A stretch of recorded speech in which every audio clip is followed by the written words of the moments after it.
पुणेकरांनो, लोकशाहीमध्ये आपला प्रातिनिधिक चेहरा कोण असतो? आपण निवडून दिलेला आमदार, आपण निवडून दिलेला खासदार. स्थानिक पातळीवर बोलायचं झालं तर नगर परिषद किंवा नगरपालिका असेल, तर महानगरपालिका असेल, इथं आपला असलेला नगरसेवक. पण पुण्यामध्ये मागच्या काही दिवसांपासून जर तुम्ही बघितलं तर राष्ट्रवादी आणि भाजप या दोघांमध्ये चांगलीच जुंपलेली दिसते. राष्ट्रवादीचे नगरसेवक अमोल बालवडकर यांनी भाजपवर आरोप केला की त्यांचा निधी शून्य करण्यात आला. त्यावर भाजपने एक प्रतिक्रिया दिली. पण सगळ्यात महत्त्वाची गोष्ट आहे की हा इश्यू नेमका काय, ही समस्या नेमकी काय आहे, आणि या सगळ्या गोष्टींना एका पटामध्ये आपल्याला जर उलगडून बघायचं आहे. सगळ्यात महत्त्वाची गोष्ट म्हणजे हा मुद्दा नेमका काय आहे आणि या मुद्द्याचा शेवट कसा होणार आहे हे सगळं समजून घेण्यासाठी आज आपल्याकडं पुणे महानगरपालिकेचे प्रभाग क्रमांक 9चे नगरसेवक अमोल बालवडकर सर आपल्यासोबत आहेत. सर, थोडक्यात आपलं स्वागत आहे. नमस्कार. आता आम्ही मागच्या अनेक दिवसापासून बातम्या बघतोय, आम्ही कव्हर करतोय. हा जो मुद्दा सध्या सुरू आहे की तुम्ही भाजपवरती आरोप केला, भाजप तुम्हाला त्यावरती काहीतरी प्रत्युत्तर देते. सगळ्यात महत्त्वाची गोष्ट ही की ही समस्या किंवा हा इश्यू जो आहे तो रेज कुठून झाला, याचं मूळ कुठे?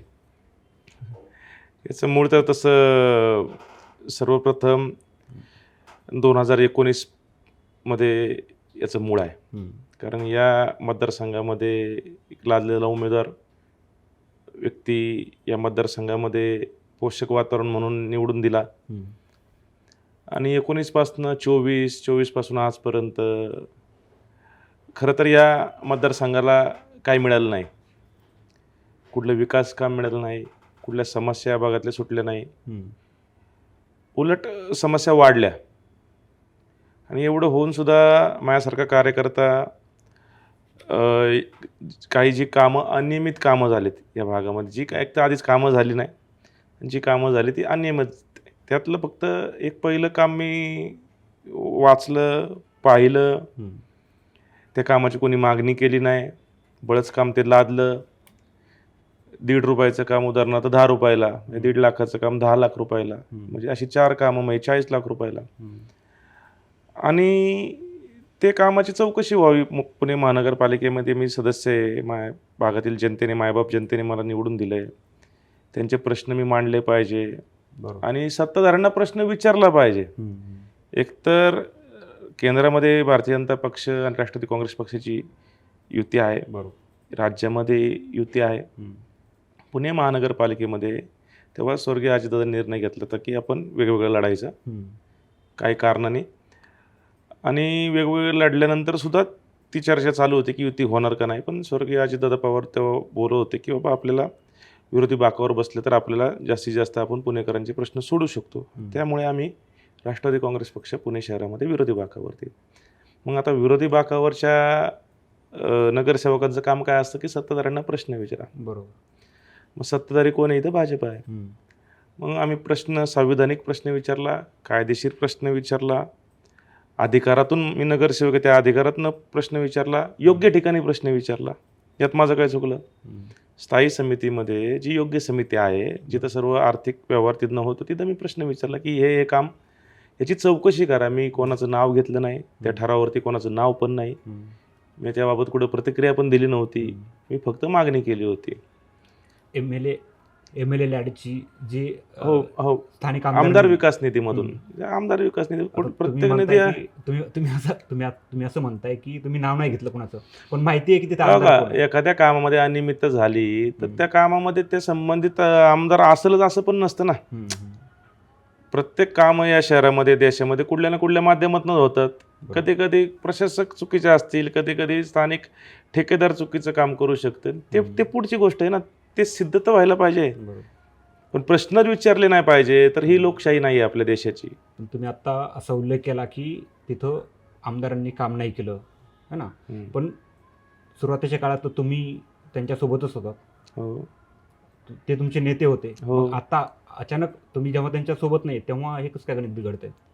शेवटी माझी भूमिका बदलली ना. जेव्हा मी सोबत होतो त्यांचा कार्यकर्ता म्हणून काम केलं, आज मी दुसऱ्या पक्षामध्ये आहे, मला अपमानास्पद वागणूक देऊन त्या ठिकाणी पक्षातून बाहेर काढण्यात आलं. थोडक्यात मला उमेदवारी दिली नाही, खोटं बोलून फसवण्यात आलं. ठीक आहे, या सर्व गोष्टी बाजूला आहेत. पण मी आता माझ्या कामाला लागलोय, जनतेने मला निवडून दिलंय, मला कामं करायची. एक तर मी विरोधी पक्षात आहे, सर्वसामान्य नगरसेवक आहे, त्यामुळे माझ्या पुढे आव्हान मोठं आहे. येणाऱ्या काळामध्ये मला परत जनतेच्या समोर जायचे, जनतेचे प्रश्न सोडवायचे. मग ते प्रश्न सोडवण्यासाठी मला प्रश्न मांडणं पण गरजेचं आहे. प्रश्न पण मांडले पाहिजे, प्रश्न सोडवले पाहिजे, हे सर्व गोष्टी चालू राहणार आता. पण हा जो निधीचा मुद्दा आहे तो आम्हाला सगळ्यांना तेव्हा समोर आला ज्या दिवशी तुम्ही सभागृहामध्ये महानगरपालिकेमध्ये आक्रमक भूमिका घेतली. त्या अगोदर म्हणजे असं काही बाहेर एवढं याचा गवगावा नव्हता. अचानक म्हणजे तुम्हाला कसं असा काही निधी रोखणं एखाद्या नगरसेवकाचा हे अधिकार जे आहेत ते म्हणजे यामध्ये सगळ्यात महत्त्वाची गोष्ट ती प्रशासकीय मुद्दा आहे ना, म्हणजे प्रशासकीय अधिकारी यांना हे अधिकार आहेत. मग तुम्ही भाजपवरती कसं काय ॲलिगेशन करताय? नाही, प्रशासकीय अधिकार नाही, हे ठराव सत्ताधारी लोकांनी दिलेले आहेत. खरं तर ही खूप मोठी गोष्ट आहे की आता जो माझा तुम्ही मगाशी बोलले की त्याची कुठं तुम्ही रिॲक्शन आली, डायरेक्ट मुख्य सभेमध्ये सर्व गोंधळ झाला तुम्हाला कळलं. बरोबर. स्थायी समितीमध्ये त्यांनी माझा निधी शून्य करण्याचा प्रस्ताव दिला होता, पण मी पाहत होतो की बाबा यांची धाव कुठपर्यंत आहे, हे खरंच करतात का नाही करतात. मला असं वाटत होतं की राजकीय माझं असं मत होतं की ही लोक असं नाही करतील, हे लोक मला असं का मोठं करतील. निधी शून्य झाला तर मला सहानुभूती भेटेल, साहजिकच आहे. आणि अशी चुकीची मूव भाजपसारखे पुणे शहरातले नेते किंवा हे असे करतील असं मला विश्वास पण नव्हता की असे करतील. पण जेव्हा तो मुख्य सभेमध्ये तो विषय आला दाखलला, तुम्ही तेव्हा मी का वाचून दाखवा बोललो, कारण विषय वाचले ते एक तर सर्व चुकीच्या पद्धतीने चाललंय. त्याबद्दल मी कायदेशीर तर तो मार्ग अवलंबलेला आहेच आहे, तो योग्य वेळी त्याचं उत्तर मी देईल. त्यामुळे तो सर्व गोंधळ त्या दिवशी झाला. आणि मग हे तुम्हाला असं म्हणायचं आहे की हे जे काही होते सध्या तुमच्यासोबत ते राजकीय वैरभावातून होते, कारण तुम्ही असं बोललं जातं की कोथरूडच्या विधानसभेच्या मागच्या निवडणुकीमध्ये तुम्ही इच्छुक होता, त्यावेळेस ते आता जे आमदार आहेत चंद्रकांत पाटील हे कोल्हापूरला आमदार असतील, कोल्हापूरला मंत्री असते, तर मी कशाला तिकडे त्यांना प्रश्न विचारायला गेलो असतो. ते आपल्या पुण्यामध्ये आलेत, आमच्या मतदारसंघामध्ये आलेत, आणि इथली कामं लोकांची झाली नाही, झालेली कामं सुद्धा अनियमित झालीत. म्हणून मी नगरसेवक, मला लोकांनी निवडून दिले म्हणून, आणि भारतीय जनता पक्षाच्या विरोधात मला लोकांनी निवडून दिलेलं आहे. आणि मग मी त्यांनाच प्रश्न विचारणार ना, मग मी कोणाचं नाव घेणार? राज्यातल्या दुसऱ्या कोणाच्या मंत्र्याचं नाव घेणार अपेक्षित आहे का त्यांना? मी त्यांचंच नाव घेणार. मग याच्यामध्ये प्रॉब्लेम काय आहे मला तेच कळत नाही. त्यांना असं वाटतंय की आम्ही सत्ताधारी आहोत, आम्ही राज्यामध्ये ताकद आहे, केंद्रामध्ये ताकद आहे, पुणे शहरामध्ये आमचं मोठं संख्याबळ आहे आणि आम्हाला सर्वांनी भिवून राहिलं पाहिजे. बरोबर. पण आता या सगळ्यामध्ये तुमचे जे सहकारी आहेत सुहास टिंगरे यांचा पण निधी रोखला गेला आहे, कारण तुम्ही त्या प्रस्तावावरती त्यांनी ते बघा, म्हणजे कसं असतं ते, म्हणजे एकावरती थांबले नाही. मला पण वाटत की सुहास टिंगरेंचा कशाला थांबवतील, की सुनील अण्णा टिंगरे यांचे भाऊ आहेत, माझे आमदार आहेत, ते शहराध्यक्ष आहेत, आणि त्यांना एवढा अहंकार आला की नाही आता आम्ही त्यांचा पण थांबवणार. त्यांना असं वाटलं की असं केलं तर अजून दबाव येईल, पण ते बाउन्स बॅक झाले सर्व प्रकरण आणि लोकांना या गोष्टी पटल्या नाही. पण भाजपनं हे स्पष्ट केलंय की त्यांचं असं म्हणणं आहे की हे प्रशासकीय नियमानुसार झाले, जे काय झाले ते. कुठला प्रशासकीय नियम? स्थायी समितीमध्ये भारतीय जनता पक्षाचे जेवढे सदस्य आहेत त्यांच्या सह्यांनी तो ठराव दिलेला आहे. ओके. तो ठराव मुख्य सभेमध्ये बहुमताच्या जोरावरती त्यांनी मान्य केलेला आहे. बहुमत कोणाचं आहे? भारतीय जनता पक्षाचं आहे. प्रशासनाचा काय संबंध येतो? म्हणजे तुम्हाला हे म्हणायचं की जे होतंय ते राजकीय सुडबुद्धीतून होतं? अर्थातच. आता असं म्हणजे आता तुमच्या प्रभागामध्ये अनेक समस्याही असतील, आता तुम्ही लोकांपुढे जाताय तर लोक काय बोलताय तुम्हाला, तुमचे नागरिक बघा, लोक, एक तर पहिली गोष्ट तुम्हाला सांगतो, 2017ला मी निवडून आलो, त्यानंतर 2 वर्ष काम करण्याची संधी मिळाली. त्यानंतर कोरोना आला, कोरोनामध्ये 2 वर्ष गेले, तेव्हा सर्व निधी लॅप झाला. कोरोनानंतर सुद्धा जे आमचा कार्यकाळ राहिला तिथं सुद्धा आम्हाला महानगरपालिकेतनं कुठल्याही नगरसेवकाला निधी मिळाला नाही. कारण कोरोनामध्ये खूप सारा खर्च झाला, प्रशासनाकडे पैसे नव्हते, लोकांनी लोक टॅक्स भरत नव्हते, बरेच विषय होते त्याच्यामध्ये, डेव्हलपमेंट चार्ज नव्हता, बरेच गोष्टी होते. त्याच्यानंतर नंतर प्रशासन काळ चालू झाला. आमच्या कार्यकाळ संपल्यानंतर 4 वर्ष निवडणुका झाल्या नाही. बरोबर. मग आम्ही इतक्या दिवस भरपूर सारी कामं रखडलेत. उदाहरणार्थ छत्रपती शिवाजी महाराजांचं स्मारक, ज्यात त्यांनी भारतीय जनता पक्षाच्या या अहंकाराच्या मध्ये त्याचाही निधी गेले 6 वर्षापासून ते काम रेंगाळलेलं आहे. माझ्या संकल्पनेतून ज्यांनी या स्वराज्याचं स्वप्न पाहिलं ते स्वराज्याचे संकल्पक शहाजीराजे भोसले, ज्यांनी या स्वराज्याला जन्म दिला, आकार दिला,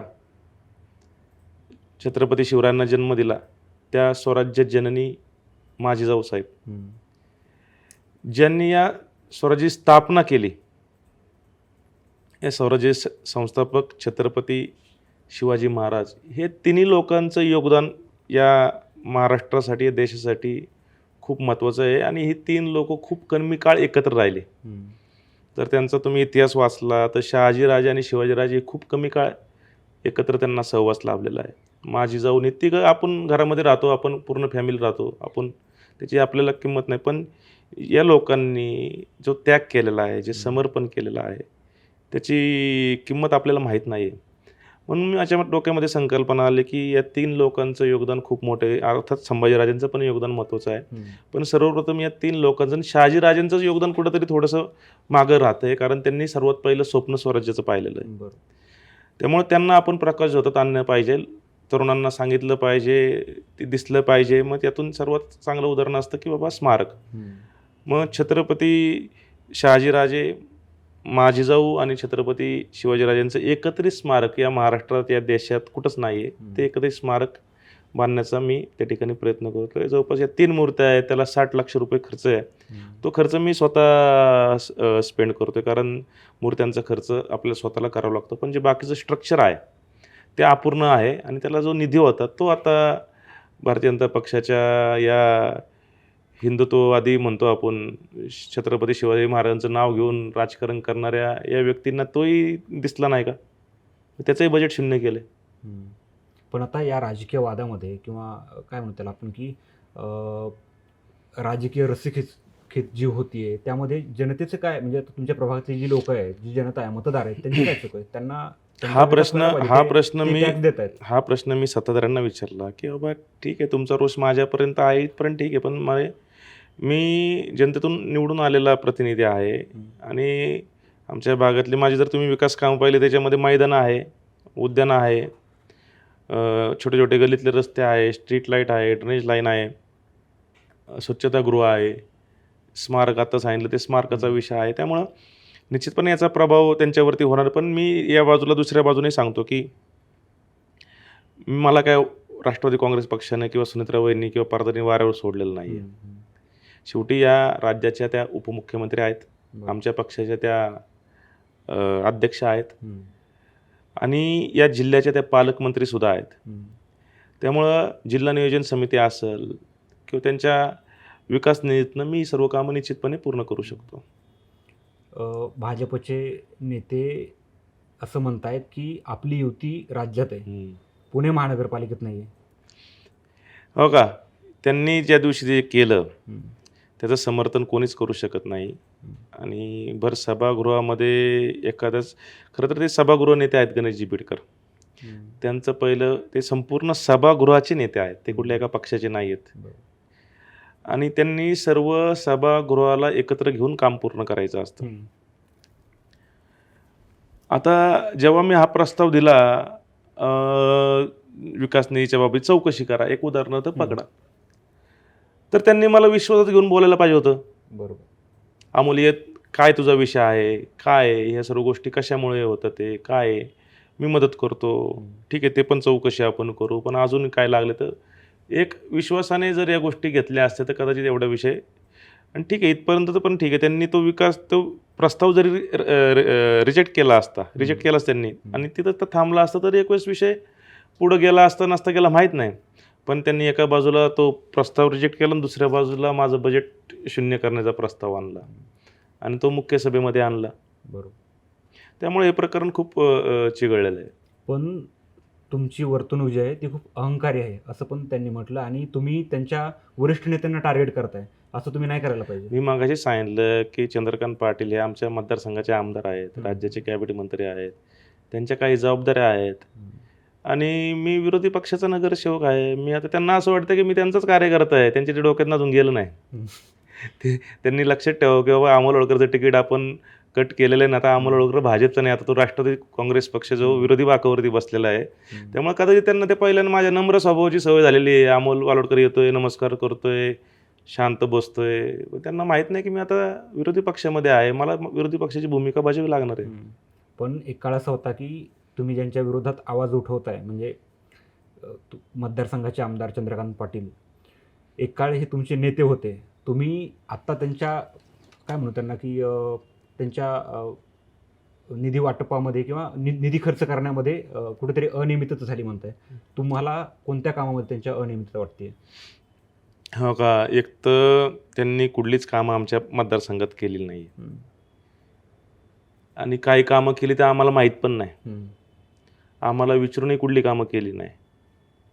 त्यांची एक पॅरलल टीम आहे, ती काय करते त्यांचं त्यांना माहिती. मी सांगितलेलं 1 रुपयाचा निधी अजून मला त्यांनी मी सांगितल्याप्रमाणे कुठं वापरलं नाही. त्यामुळे प्रभागामध्ये जर एवढ्या अनियमितता आहे, तुम्ही सांगा राज्याचे कॅबिनेट मंत्री, तुम्ही या महाराष्ट्रामध्ये जेवढे कुठले नेते असतील आत्ता पटलावरील त्यांचे मतदारसंघ तुम्ही जाऊन पहा. प्रत्येकाचं एक काहीतरी कामाचं पॅशन असतं प्रत्येक नेत्याचं. कोण चांगलं मैदान बनवतं, कोण चांगलं उद्यान बनवतं, कोण चांगली एखादी वास्तू बनवतं प्रशासकीय, कोण चांगलं सभामंडप बनवतं, कोण चांगले रस्ते बनवतं, कोण कॅनलने पाणी आणतंय, कोण लिफ्टने पाणी आणते, कोण छोटे बंधारे बांधते. त्यामुळं असे अनेक नेते आहेत राज्यामध्ये की ज्यांचं खरंच काम चांगलं आहे. पण दुर्दैवाने आम्हाला असे नेते भेटले की आमच्या भागामध्ये अपेक्षित होतं की राज्याचा कॅबिनेट मंत्री जर आमच्या मतदारसंघाचा आमदार आहे तर झपाट्याने आमच्या भागातली कामं व्हायला पाहिजे. चंद्रकांतदा आज कोणाला जाऊन असे सांगू शकत नाही की हे काम मी केलं. एकही काम त्यांच्याकडे नाही दाखवलं. हे दुर्दैव आहे. आणि कामं कोणती केलीत? 10 लाख रुपये, 5 लाख रुपये निधी, 10 लाख रुपये निधी, 5 लाख रुपये निधी, सर्व निधी गायब. जसं 1.5 लाख रुपयाचं काम 10 लाख रुपयाला, 21 दिन में पैसा डबल. सगळे अशा प्रकारचे कामधंदे चालू आहेत. तुम्ही मोठे ॲलिगेशन करताय म्हणजे मोठे काय पुरावे आहेत माझ्याकडं. याचे पुरावे आहेत तुमच्याकडे की? मी पुराव्यानिशीच बोलतोय. मी जे पहिला प्रस्ताव दिला त्याचे पुरावे आहेत माझ्याकडं. त्यामुळं काय आहे बघा, सत्य त्याच्याकडे आहे, त्याला कोणाला घाबरायची गरज नाही आहे. माझ्याकडे सत्य आहे. आता पुणे महापालिकेनं निधी वाटपाच्या याच्यामध्ये पण वर्गवारी केली अ ब क ड. याच्याबाबत तुम्ही पण एक हे केलं होतं. महानगरपालिकेमध्ये मी परवा स्थायी समिती अध्यक्ष श्रीनाथजी विमले यांना काही प्रश्न विचारले तर त्यांना त्या प्रश्नाची उत्तरं पण देता नाही आली. म्हणलं कारण शेवटी हा देश कुठल्या तरी ॲक्टप्रमाणे चालतो, संविधानाप्रमाणे चालतो. कुठलीही स्थानिक स्वराज्य संस्था आपल्या राज्यातली महानगरपालिका असं महानगरपालिका महाराष्ट्र ॲक्टप्रमाणे चालते. त्याच्यामध्ये सर्व गोष्टी लिहिलेल्या आहेत. त्यामुळं नॉलेज इज पॉवर. आणि मला माहिती आहे ना की जर मी हा मुद्दा कायदेशीर गेलो तर महापालिकेतले सर्वच नगरसेवकांचे निधी शून्य होतील. सर्वच. कारण महानगरपालिकेमध्ये अशी कुठली प्रक्रियाच नाही की अ ब क ड. आता एखाद्या प्रभागामध्ये अ आणि ब भाजपचे नगरसेवक आहे, क आणि ड एक काँग्रेसचा आहे, एक राष्ट्रवादीचा आहे. मग अ आणि बचं तुम्ही जर काढलं तर अ आणि ब ला खूप जास्त निधी आहे. आणि त्याच्या प्रमाणात क आणि ड ला नाही आहे. कारण का तर ते दुसऱ्या पक्षाचे आहेत. स्वाभाविकच आहे, सत्ताधारी पक्ष आपल्या लोकांना जास्त सांभाळतो, जास्त निधी देतो, विरोधकांना दाबतो. पण हे संविधानिक नाही आहे. जर मग त्याच्यामध्ये त्या भागातील नागरिकांचा काय दोष आहे? जसं तुम्ही मगाशी मला बोलले, सर्वजण टॅक्स पेअरच असतात. बरोबर. मग तुम्ही एखाद्याला जास्त निधी आणि एखाद्याला कमी निधी, याच्यामध्ये त्या टॅक्स पेअरचं त्या नागरिकाचा काय दोष आहे? मग त्याच्यावरती अन्याय होतो, हे इनजस्टिस होतं. त्यामुळं जर कायद्याप्रमाणे जर गेलं तर सर्व निधी हा प्रभाग क्रमांकानुसार झाला पाहिजे. फक्त प्रभाग क्रमांक, उदाहरणार्थ माझ्या इथं प्रभाग क्रमांक 9 आणि हा निधी, आणि प्रशासन ते काम करणार आणि नगरसेवकांनी त्या कामाचा फॉलोअप घ्यायचा, एवढंच काम राहील. आत्ता अ ला 10 कोटी, ब ला 10 कोटी, क ला 3 कोटी, ड ला 3 कोटी. मग त्यांनी त्यातच खेळत बसायचं. 10 कोटीच्या कामामध्ये इतर क आणि ड वाल्यांनी यायचं नाही. पण तुम्ही भाजपला नेहमी कोंडीत पकडता. तुमचे आमदार जे आहेत चंद्रकांत पाटील, त्यांना तुम्ही नेहमी टार्गेट करता. तुमच्या पोस्ट त्यांच्या विरोधात असतात. दुसरीकडं काल मला वाटतं 1-2 दिवसा अगोदर जनसंघाचे संस्थापक डॉक्टर श्यामाप्रसाद मुखर्जी यांचं तैलचित्र लावण्याचं भाजपनं तिथं प्रयोजन केलं होतं. तुम्ही त्याच्यावरती त्यांना परत कुंडीत पकडलं की बोला म्हणून त्याच्यावरती. हो का, पुणे महानगरपालिका एक सभागृह आहे. या सभागृहाला इतिहास आहे. पुणे महानगरपालिकेचे महात्मा फुले सुद्धा सदस्य होते. गोपाळजी गोखले पण सदस्य होते. बाळ गंगाधर टिळक पण त्या ठिकाणी सदस्य, अनेक ऐतिहासिक लोक या सभागृहाचे सदस्य होते. त्यामुळे त्याला एक उंची आहे. आणि या सभागृहामध्ये कुठलाही विषय एखादा येतो तेव्हा ती सभागृहाची परंपरा पाळली गेली पाहिजे असं एक माझ्यासारखं कार्यकर्त्याला वाटतं. आणि त्या दिवशी सभागृह नेते गणेशजी बिडकर यांनी एक प्रस्ताव दिला होता. त्याच्यामध्ये लिहिलं की डॉक्टर प्रसाद मुखर्जी यांचं एक त्यांचं कुठलं पद होतं की मंत्री, आणि यांच्या तेलचित्र महापालिकेमध्ये लावण्यात यावं. 2 ओळीचा प्रस्ताव होता आणि तो पुकारला, आणि फक्त पुकारला आणि मान्य करणार होते. मग तेव्हा नगरसचिव विचारतात याच्यावरती कोणाला बोलायचं आहे का. तर मी हात वर केला, कारण मी शेवटी त्या पक्षाचा एक कार्यकर्ता होतो. आणि मी चांगल्या हेतून मी एक तर आधी उठलो, मी आधी त्या विषयावरती उठल्यावरतीच त्यांच्या भुव्यावरती आले की अरे बाबा हा का उठलाय. तर मग पहिलं मी एक वाक्य वापरलं, बाबा चिंता करू नका, चांगला विषय मांडतोय. आता मी एवढं आधीच सांगितलंय मी चांगला विषय मांडतोय. तर मी बोललो की या देशातील देशभक्त, राष्ट्रभक्त ज्यांनी काश्मीरमध्ये जाऊन कलम 370 विरुद्ध आवाज उठवला, इस देश में 2 संविधान, 2 प्रधान और 2 विधान नहीं चलेंगे अशी ऐतिहासिक घोषणा दिली, असे या देशासाठी बलिदान देणारे राष्ट्रभक्त डॉक्टर श्यामप्रसाद मुखर्जी असा उल्लेख तुम्ही करा बोललो गणेशजी बिडकर. हा 2 ओळीचा उल्लेख माझ्यासारख्या कार्यकर्त्याला मान्य नाही. तुम्ही असा उल्लेख करून त्यांच्या तैलचित्राला मान्यता घ्या, आणि उलट आपण याच्यावरती 10 मिनिटं बोलू. तुम्ही प्रस्ताव दिला, तुम्ही 10 मिनिटं बोला, मी 5 मिनिटं बोलतो. आणि इथं अनेक सभासद आहे, काहींना माहीत नसेल, ठीक आहे ना, आणि बऱ्याच जणांना माहीत पण नव्हते. मी जस्ट बोललो की बऱ्याच जणांना माहीत नसेल, त्यांना माहीत होईल. आता प्रॉब्लेम काय आला की गणेश बिडकरांनाच त्यांच्यावरती 10 मिनिटं काय बोलणार, कारण गणेश बिडकरांना तर पहिले माहीत पाहिजे श्यामाप्रसाद मुखर्जी कोण आहेत. त्यामुळं त्यांचा प्रॉब्लेम झाला. मग हे तुम्ही असं बोलूनच त्यांची कुंडी करताय की आता पण तुम्ही सांगताय की पण आता याच्यामध्ये काय, आता मी योग्य पद्धतीने मांडलं. आता याला अडचण काय आहे, चांगला विषय जर मांडलं तर तुमचं नॉलेज कमी, त्यात माझा दोष काय आहे. तुम्ही मोठी मोठी पदं घेता, त्या पक्षाचा फायदा घेता, त्या पक्षाच्या चिन्हावरती निवडून येता आणि राजकारण करता शहराचं, पण त्या पक्षाचं योगदान, त्या पक्षासाठी दिलेलं योगदान त्या व्यक्तींना तरी तुम्ही जागले पाहिजे, त्यांच्या विचाराला तरी तुम्ही जागले पाहिजे. हे मला दाखवून द्यायचं होतं की यांचं सर्व खोटं असतं सर्व, ते दाखवायचं तुम्हाला. आता राष्ट्रवादीचे जे वरिष्ठ नेते आहेत, सुनेत्राताई पवार असतील, पारदादा असतील, यांच्याकडं त्यांनी तक्रार केलेली आहे भाजपच्या मंडळींनी. आता मग तुम्हाला वरिष्ठांनी काही सूचना दिल्या आहेत तशा काही? हो का, त्यांनी तक्रार करायची सुद्धा अगोदर करायची होती. माझा निधी शून्य करण्या अगोदर त्यांनी आमचा निधी अगोदर शून्य केलाय. प्लस सभागृहामध्ये राष्ट्रवादी काँग्रेस पक्षाला बाबतीत चुकीचं विधान त्यांनी केलंय. यानंतर खरं तर त्यांना ही तक्रार करण्याचा नैतिक अधिकारच नाही आहे. निश्चितपणे सुनेत्रा वहिनींचं आमचं मन मोठं आहे, ते निश्चितपणे त्यांना अंतर देणार नाहीत, पण त्यांनी हे करणं त्यांना म्हणजे नैतिक अधिकारच नाही की पत्र पाठवायचं. आज धीरज घाटेंनी काल पाठवलं, परवा गणेश बिडकरांनी पाठवलं. त्या पत्राचा गर्भित अर्थ असा आहे की बाबा अमोल ओडकर आम्हाला आता हँडल होत नाही, आता तुम्ही प्लीज त्याला सांगा थोडक्यात, असा त्याचा अर्थ आहे. तुम्हाला त्याबद्दल काही म्हणजे सुनेत्राताईंकडून किंवा?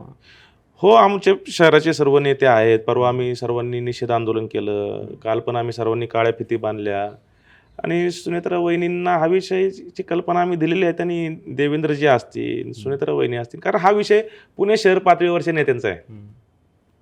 चंद्रकांत पाटील हे पुणे शहर पातळीवरचे नेते आहेत. त्यामुळे आता राज्याचे नेते सुनेत्रा वहिनी असतील आणि देवेंद्रजी असतील हा निर्णय घेतील. पण आता तुम्ही म्हणताय की हे राज्याच्या पातळीवरचे नेते, आपले तुमच्या मतदारसंघाचे आमदार चंद्रकांत पाटील. चंद्रकांत पाटील, पण ते राज्याचे पातळीवरचे पण नेते आहेत. म्हणजे आता जर गणेश बिडकर असतील तरी हे पुण्याच्या पातळीवर बघतात. मी कर्तृत्वाने म्हणतोय, मी पदाने नाही बोलत त्यांच्या. ते त्यांचं काम शहर पातळीवरती आहे, मग ते पण शोधावं लागेल, पण आहे. शोधावं लागलं हे परत अजून तुम्ही त्यांच्यावरती एक प्रकारे त्यांच्यावर ते शोधावंच लागेल ना. आता आमची जनता, भागातली जनता पण शोधते, मी पण शोधतोय. शोधून सापडत नाही. सापडलं तर असे त्यात उलटे पालटे. ठीक आहे. आत्ता जर म्हणजे खऱ्या अर्थानं अजितदादा असते, हयात असते, तर हा जो काही डेडलॉक तयार झाला आहे याच्यावरती त्यांनी काही मार्ग काढला असता निश्चितपणे. निश्चितपणे पहिली गोष्ट तर अजितदादा असते तर एवढी हिंमत कोणाची झालीच नसती. आज वहिनी आहेत, वहिनी संयमाने घेतात ते, आणि त्यांच्या मागं खूप मोठं व्याप आहे. एवढं मोठं दुःख आज ते बाजूला सारून राष्ट्रवादी काँग्रेस पक्ष अतिशय सक्षमपणे सांभाळत आहेत, राज्यामध्ये प्रवास करत आहेत. जनतेची कामं ज्या पद्धतीने अजितदादा पाहतो तसा त्यांचा प्रवास जर तुम्ही पाहिला रोजचा, तर रोजचा प्रवास त्यांचा खूप मोठा आहे. आणि अशा परिस्थितीमध्ये आम्हालाही कधी कधी वाटतं की अरे आपण आपल्यामुळे त्रास होईल असं आपण काय वर्तन नाही केलं पाहिजे.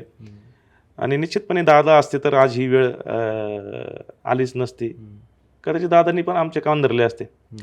पण आमची पण आम्ही असं करण्यामागं पण काही कारणं आहेत. कारण आम्हालाही स्थानिक लेवलला अनेक विषय आमचे थांबवले जातात, अडवणूक केली जाते. त्याचे रिॲक्शन्स आमच्या पण आम्ही संविधानिक पद्धतीने मांडतो, ते असंविधानिक पद्धतीने वागतात, आम्ही संविधानिक पद्धतीने मांडतो. मग आता या सगळ्या विषयावर तोडगा काढायचा असेल तर तुम्ही काय विचार केला त्याच्या बाबतीत? हो का, या बाबतीत सर्वस्वी निर्णय आमच्या लोकांची पक्षाच्या. कामं थांबली आहेत, प्रभागाची कामं थांबली आहेत, तुम्ही आत्ताच बऱ्याच कामाचा उल्लेख केला, मग हे कसं सुटणार आहे सगळं? निश्चितपणे आता याचा विचार सत्ताधाऱ्यांनीच केला पाहिजे. शेवटी त्यांचं घर काचच आहे, आमचं घर दगडाचं आहे. आणि रोजचा संघर्ष त्यांना झेपणार नाहीये. अमोल आळकर हा भारतीय जनता पक्ष पुणे शहरच्या नेत्यांना झेपणारा नाही आहे. कारण आत्ताच त्यांनी 2-2 पत्र लिहून वहिनींकडे तक्रार केलेली आहे. उद्या वहिनींच्या दारात जाऊन बसतील गेटवरती.